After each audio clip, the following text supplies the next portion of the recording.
Assalamualaikum warahmatullahi wabarakatuh. Apa kabar semuanya? Semoga baik-baik saja ya.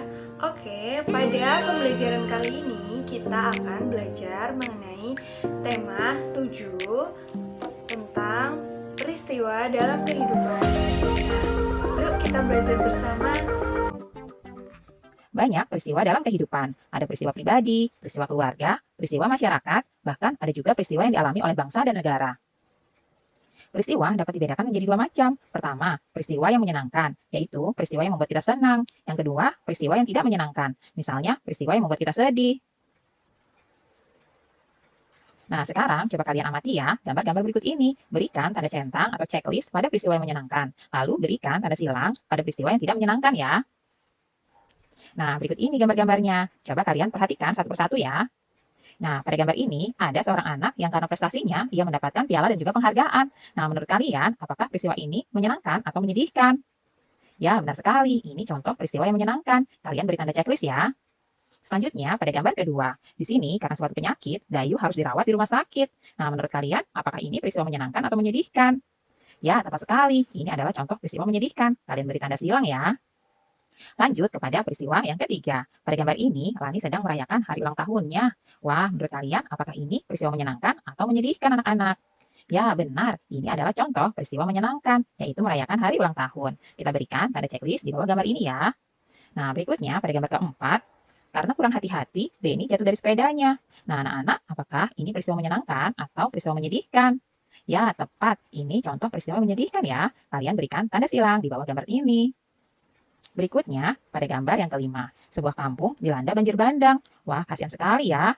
Nah, menurut kalian, apakah peristiwa ini menyenangkan atau menyedihkan anak-anak? Ya, tepat sekali. Ini adalah contoh peristiwa yang menyedihkan. Kalian beri tanda silang ya, seperti ini. Nah, untuk yang terakhir, kalian perhatikan ya gambarnya. Di sini ada gambar anak-anak sedang berwisata ke kebun binatang. Wah, senang sekali ya. Nah, menurut kalian, apakah gambar ini peristiwa menyenangkan atau menyedihkan? Ya, benar sekali. Ini adalah peristiwa yang menyenangkan. Kita beri tanda checklist di bawah gambar ini ya. Nah, anak-anak, itulah tadi contoh-contoh peristiwa, baik yang menyenangkan maupun yang tidak menyenangkan atau menyedihkan. Kalian bisa tuliskan contoh yang lainnya di buku kalian ya. Anak-anak tahu ini gambar apa? Ya, ini adalah gambar cengkih. Cengkih merupakan salah satu komoditas rempah-rempah yang dihasilkan oleh bangsa Indonesia. Nah, rempah-rempah begitu melimpah loh di bumi Indonesia. Melimpahnya rempah-rempah dapat meningkatkan kesejahteraan masyarakat Indonesia. Namun, rempah-rempah yang begitu melimpah juga membuat bangsa-bangsa di Eropa berusaha untuk menguasai perdagangannya. Nah, kalian coba jawab ya beberapa pertanyaan berikut ini. Yang pertama, mengapa bangsa Eropa berhasrat untuk memonopoli atau menguasai perdagangan rempah-rempah? Di sini dikarenakan perdagangan rempah-rempah dapat menghasilkan keuntungan yang berlimpah bagi yang dapat menguasainya, sehingga bangsa Eropa berhasrat ingin memonopoli perdagangan rempah-rempah. Pertanyaan kedua, seberapa tinggikah nilai ekonomis rempah-rempah di mata bangsa-bangsa Eropa? Wah, nilai ekonomis rempah-rempah sangat tinggi, sehingga membuat bangsa Eropa ingin menguasainya.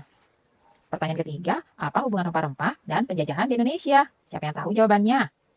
Ya, karena Indonesia kaya akan rempah-rempah yang bernilai sangat tinggi itu, sehingga bangsa Eropa datang untuk menguasai dan menjajah Indonesia sebagai negara penghasil rempah-rempah. Nah, anak-anak, tahukah kamu hubungan antara cengkih dan penjajahan yang dialami oleh bangsa kita? Cengkih memiliki banyak manfaat ya anak-anak. Sebagai bumbu masak, cengkih digunakan dalam bentuk bunga utuh atau dalam bentuk bubuk. Cengkih juga dimanfaatkan oleh bangsa Cina dan Jepang sebagai dupa. Selain itu, minyak cengkih digunakan sebagai aromaterapi dan obat sakit gigi. Nah, betapa banyak sekali manfaat cengkih ya. Pohon cengkeh banyak manfaatnya, sehingga menjadikannya bernilai ekonomis tinggi. Oleh karena itulah, cengkeh merupakan salah satu bahan rempah-rempah yang menjadi buruan bangsa-bangsa Eropa. Hal itu memicu terjadinya penjajahan di Indonesia ya anak-anak. Nah, pada kesempatan kali ini kita akan belajar tentang peristiwa kedatangan bangsa Barat. Mulai akhir abad ke-15, bangsa Eropa berusaha melakukan penjelajahan samudra. Bangsa Eropa yang pernah melakukan penjelajahan dan penjajahan di Indonesia dimulai oleh bangsa Portugis. Kapal mereka pertama kali mendarat di Malaka pada tahun 1511. Selanjutnya adalah bangsa Spanyol yang mendarat di Tidore Maluku, yaitu pada tahun 1521. Kemudian disusul oleh bangsa Inggris dan juga Belanda. Kapal-kapal Belanda pertama kali mendarat di Pelabuhan Banten pada tahun 1596. Nah, faktor-faktor pendukung penjelajahan samudra antara lain sebagai berikut ya. Yang pertama, adanya keinginan mencari kekayaan atau istilahnya gold. Kekayaan yang mereka cari terutama adalah rempah-rempah. Sekitar abad 15 di Eropa, harga rempah-rempah sangat mahal. Harga rempah-rempah semahal emas atau gold. Nah, mereka sangat membutuhkan rempah-rempah untuk industri obat-obatan dan juga bumbu masak. Yang kedua, adanya keinginan menyebarkan agama atau istilahnya gospel. Nah, selain mencari kekayaan dan tanah jajahan, bangsa Eropa juga membawa misi khusus. Misi khusus tersebut adalah menyebarkan agama kepada penduduk daerah yang dikuasainya. Oleh bangsa Portugis, tugas mereka ini dianggap sebagai tugas suci yang harus dilaksanakan ke seluruh dunia. Faktor yang ketiga, adanya keinginan untuk mencari kejayaan atau glory. Di Eropa, ada suatu anggapan bahwa apabila suatu negara mempunyai banyak tanah jajahan, mereka tersebut termasuk negara yang jaya atau glory. Dengan adanya anggapan ini, negara-negara Eropa berlomba-lomba untuk mencari tanah jajahan sebanyak-banyaknya. Nah, faktor berikutnya adalah perkembangan ilmu pengetahuan dan juga teknologi. Ilmu pengetahuan dan teknologi berkembang pesat saat itu. Contohnya adalah sebagai berikut. Yang pertama, dikembangkannya teknik pembuatan kapal yang dapat digunakan untuk mengarungi samudera luas.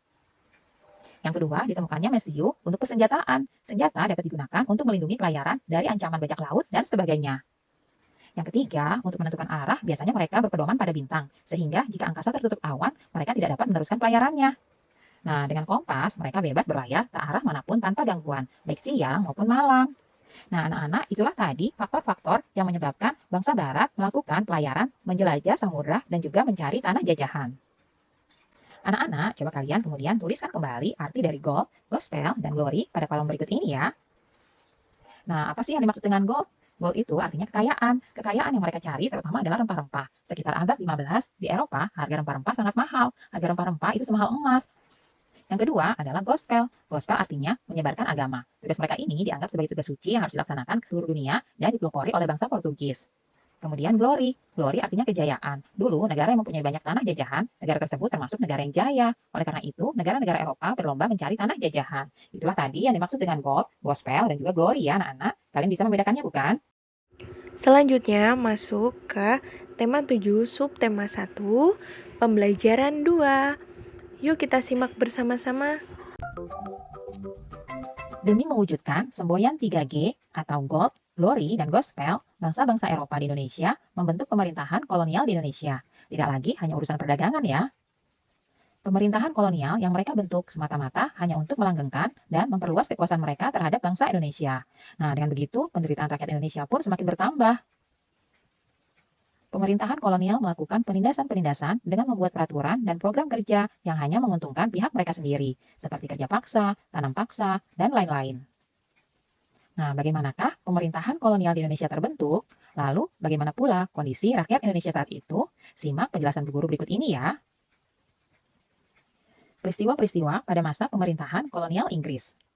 Setelah berhasil menguasai Indonesia, pemerintah Inggris kemudian mengangkat Thomas Stamford Raffles sebagai Letnan Gubernur di Indonesia. Raffles memulai tugasnya pada tanggal 19 Oktober 1811.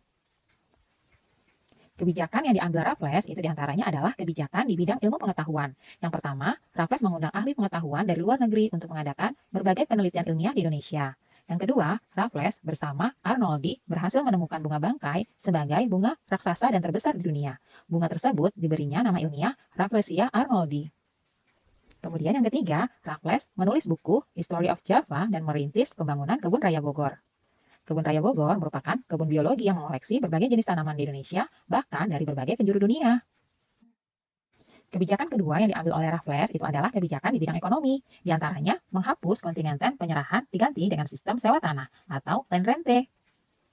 Yang kedua, semua tanah dianggap milik negara, maka petani harus membayar pajak sebagai uang sewa.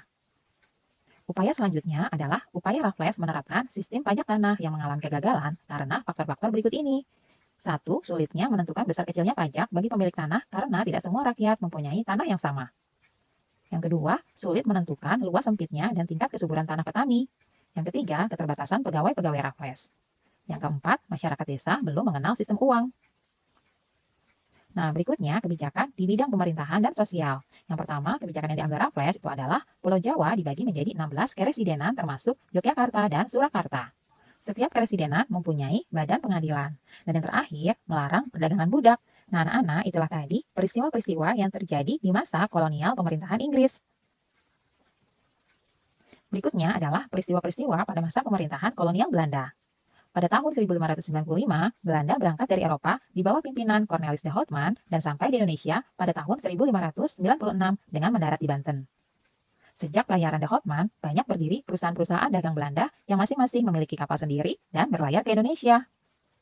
Nah, selanjutnya kita akan belajar tentang pembentukan VOC. Pedagang Belanda dengan didukung oleh pemerintahnya membentuk kongsi dagang yang bernama VOC, Verenigde Oostindische Compagnie, pada tanggal 20 Maret 1602.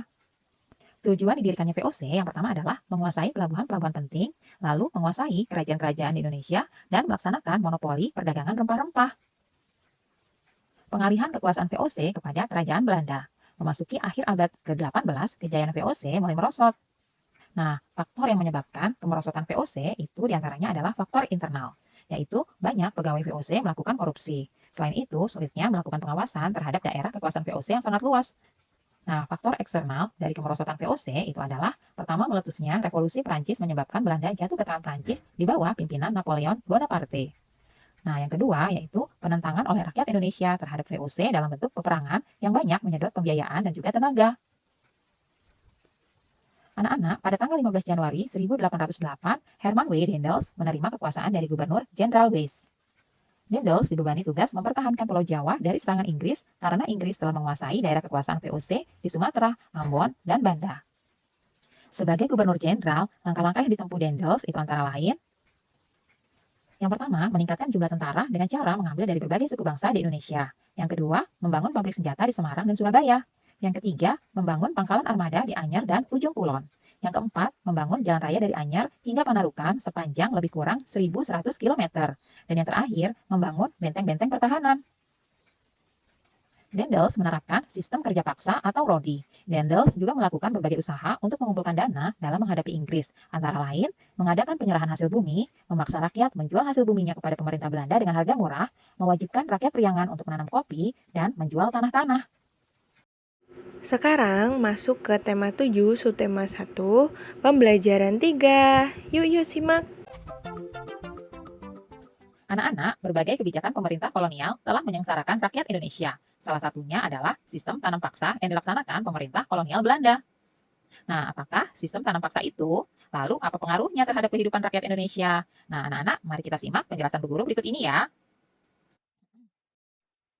Sistem tanam paksa pemerintah kolonial Belanda. Pada masa kepemimpinan Johannes van den Bosch, Belanda memperkenalkan sistem tanam paksa. Sistem tanam paksa pertama kali diperkenalkan di Jawa dan dikembangkan di daerah-daerah lain di luar Jawa. Di Sumatera Barat, sistem tanam paksa dimulai sejak tahun 1847. Saat itu, penduduk dipaksa menanam kopi untuk diserahkan kepada pemerintah kolonial. Sistem ini juga dilaksanakan di tempat lain seperti Minahasa, Lampung, dan Palembang.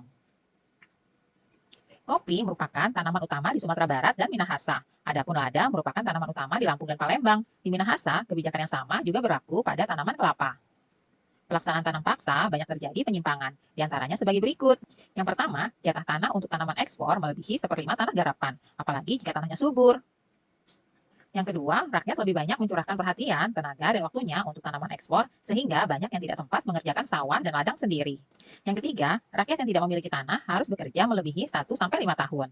Yang keempat, waktu pelaksanaan tanam paksa ternyata melebihi waktu tanam padi, yaitu 3 bulan, sebab tanaman-tanaman perkebunan memerlukan perawatan terus-menerus.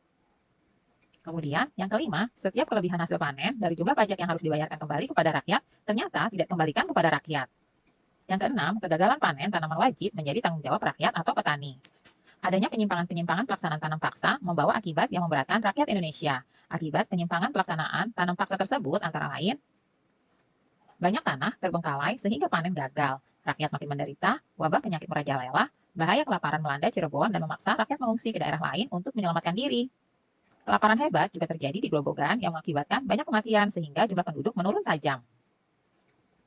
Nah, anak-anak, tanam paksa mengakibatkan aksi penentangan. Berkat adanya kecaman dari berbagai pihak, akhirnya pemerintah Belanda menghapus tanam paksa secara bertahap. Salah satu tokoh Belanda yang menentang sistem tanam paksa adalah Douwes Dekker, yang nama samarannya Multatuli. Dia menentang tanam paksa dengan mengarang buku yang berjudul Max Havelaar. Edward Douwes Dekker menuntut pemerintah kolonial Belanda untuk lebih memperhatikan kehidupan bangsa Indonesia karena kejayaan negeri Belanda itu merupakan hasil tetesan keringat rakyat Indonesia. Dia mengusulkan langkah-langkah untuk membalas budi baik bangsa Indonesia. Usul Douwes Dekker untuk membalas budi baik bangsa Indonesia diantaranya adalah di bidang pendidikan atau edukasi, membangun saluran pengairan atau irigasi, dan memindahkan penduduk dari daerah yang padat ke daerah yang jarang penduduknya, atau istilahnya transmigrasi. Nah, anak-anak, coba kalian jawab beberapa pertanyaan berikut ini ya, sehingga kalian akan lebih memahami materi yang sudah dijelaskan oleh Bu Guru tadi. Pertanyaan pertama, apakah tanam paksa itu? Tanam paksa adalah kebijakan yang dikeluarkan kolonial Belanda yang memaksa petani menanam tanaman tertentu. Lalu, siapakah yang menerapkan tanam paksa? Ya, benar sekali. Yang menerapkan tanam paksa itu adalah kolonial Belanda di masa kepemimpinan Johannes van den Bosch. Lalu, bagaimana tanam paksa dilaksanakan? Nah, di sini pelaksanaan tanam paksa yaitu petani diwajibkan menanam tanaman tertentu dan diserahkan kepada kolonial Belanda. Lalu, siapakah penentang tanam paksa? Ya, benar sekali. Yang menentang tanam paksa itu adalah Multatuli alias Edward de Weesdecker. Selanjutnya, apa sih akibat dari tanam paksa? Nah, akibat dari tanam paksa, rakyat menderita wabah penyakit merajalela, gagal panen, dan juga kelaparan. Nah, terakhir, di manakah tanam paksa dilaksanakan? Tanam paksa itu dilaksanakan diantaranya di Jawa, Sumatera Barat, Lampung, Palembang, dan juga Minahasa. Nah, itulah tadi beberapa pertanyaan dan juga jawaban yang bisa menambah pemahaman kalian ya. Nah, anak-anak, tahukah kamu reaksi rakyat Indonesia terhadap pemerintah kolonial? Menjelang kedatangan bangsa Eropa, masyarakat di wilayah Nusantara hidup dengan tentram di bawah kekuasaan raja-raja. Kedatangan bangsa-bangsa Eropa di Indonesia mula-mula disambut baik oleh bangsa Indonesia. Namun, lama-kelamaan, rakyat Indonesia mengadakan perlawanan karena niat jahat bangsa-bangsa Eropa itu mulai terkuak dan diketahui oleh bangsa Indonesia. Nah, di sini akan dijelaskan beberapa peristiwa perlawanan terhadap Portugis ya. Setelah Malaka dapat dikuasai oleh Portugis pada tahun 1511, terjadilah persaingan dagang antara pedagang-pedagang Portugis dan pedagang Nusantara. Portugis ingin selalu menguasai perdagangan. Maka terjadilah perlawanan-perlawanan terhadap Portugis. Perlawanan tersebut antara lain sebagai berikut ya. Yang pertama dari Sultan Ali Mughayat Shah, yaitu pada tahun 1514 sampai dengan 1528. Beliau berhasil membebaskan Aceh dari upaya penguasaan bangsa Portugis. Kemudian yang kedua, perlawanan dari Sultan Alauddin Riayat Shah, yaitu pada tahun 1537 sampai dengan 1568 dan mengusir Portugis yang bersekutu dengan Johor. Kemudian yang ketiga, ada perlawanan dari Sultan Iskandar Muda, yaitu pada tahun 1607 sampai dengan 1636. Nah, raja kerajaan Aceh yang terkenal sangat gigih melawan Portugis itu adalah Raja Iskandar Muda. Pada tahun 1615 dan 1629, Iskandar Muda melakukan serangan terhadap Portugis di Malaka. Pada awalnya, Portugis diterima dengan baik oleh raja setempat dan diizinkan mendirikan benteng. Namun, lama-kelamaan, rakyat Ternate mengadakan perlawanan karena Portugis serakah, ikut campur dalam pemerintahan, membenci agama rakyat Ternate, dan bersikap sewenang-wenang. Rakyat Ternate dipimpin oleh Sultan Hairun bersatu dengan Tidore melawan Portugis sehingga Portugis terdesak. Pada waktu terdesak, Portugis mendatangkan bantuan dari Malaka dipimpin oleh Antoni Galvo sehingga Portugis mampu bertahan di Maluku. Kemudian pada tahun 1565, rakyat Ternate bangkit kembali di bawah pimpinan Sultan Hairun. Portugis berusaha menangkap Sultan Hairun, tetapi rakyat bangkit untuk melawan Portugis dan berhasil membebaskan Sultan Hairun dan juga tawanan lainnya. Akan tetapi, Portugis melakukan tindakan licik dengan mengajak Sultan Hairun berunding. Dalam perundingan, Sultan Hairun ditangkap lalu dibunuh. Perlawanan rakyat Ternate lalu dilanjutkan di bawah pimpinan Sultan Babullah, yaitu putra Sultan Hairun. Pada tahun 1574, benteng Portugis dapat direbut. Kemudian Portugis menyingkir ke Hitu dan akhirnya menguasai dan menetap di Timur-Timur sampai tahun 1975. Nah, anak-anak, berikut ini adalah alasan Ternate melakukan perlawanan. Karena Portugis serakah, ikut campur dalam pemerintahan, membenci agama rakyat Ternate, dan bersikap sewenang-wenang. Berikutnya adalah pemimpin rakyat Aceh dan Ternate yang melakukan perlawanan, itu antara lain Sultan Hairun dan Sultan Babullah yang merupakan putra dari Sultan Hairun di Ternate. Sultan Ali Mughayat Shah, Sultan Alauddin Riayat Shah, Sultan Iskandar Muda melakukan perlawanan di Aceh. Hasil perlawanannya yaitu mereka berhasil membebaskan Aceh dari upaya penguasaan bangsa Portugis dan berhasil merebut benteng bahkan mengusir Portugis dari tanah Ternate. Anak-anak, peristiwa perlawanan terhadap Belanda. Berikut ini beberapa tokoh dari beberapa daerah yang memimpin perlawanan terhadap Belanda ya. Nah, ini adalah tokoh Sultan Hasanuddin dari Makassar. Berikutnya, Pangeran Antasari dari Banjarmasin. Lalu ada Patimura dari Maluku, Sisingamangaraja dari Sumatera Utara, Sultan Ageng Tirtayasa dari Banten, Pangeran Diponegoro dari Yogyakarta, kemudian Silas Papare dari Papua. Nah, berikut ini adalah beberapa tokoh yang melakukan perlawanan terhadap kolonial Belanda. Nah, anak-anak silahkan cari sejarah dari tokoh-tokoh perlawanan ini ya. Lalu kalian bisa buat ringkasannya, sehingga kalian bisa mengetahui sejarah perlawanan mereka. Nah, pembelajaran subtema 1, 2, dan 3 sudah selesai anak-anak. Sampai bertemu di pembelajaran selanjutnya. Terima kasih.